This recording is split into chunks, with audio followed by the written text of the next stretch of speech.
So it's a great pleasure for me, Ambassador of YAHOSHUAH, to meet you today at home at this moment. It's the time to follow the teaching. It's the teaching number 11, our teaching today. So I'm very glad, me, Ambassador of YAHOSHUAH, to enter in your home today.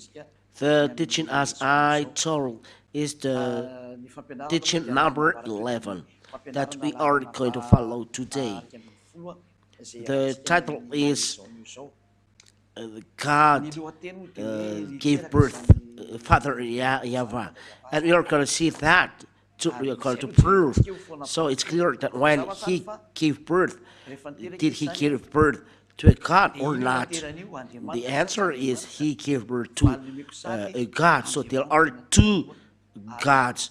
So according to the true teaching given eternal life, is there are two gods, two separate gods. It's not Trinity, monotheism. Trinitarianism is a teaching from the devil, and teaching monotheism teaching as well is a teaching from the devil. So we are going to answer straight away. Did God give birth? We are going to see then the Holy Scriptures according to Psalms, if I'm not mistaken. Psalms chapter 2. Let's see for a while.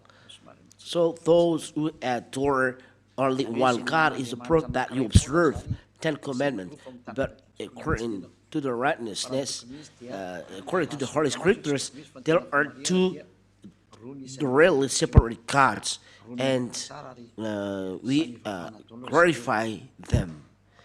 Let's see that God gave birth, because people are talking a lot about that in asking where God gave birth.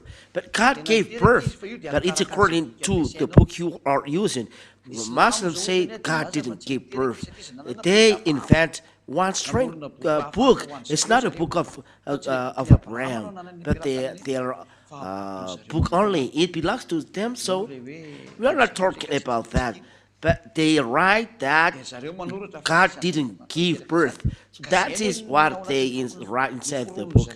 But the book of Jews, the Sefer Torah of Jews, clearly said the book of Abraham, book of Moshe, those who believe to Abraham and Moshe believe that words are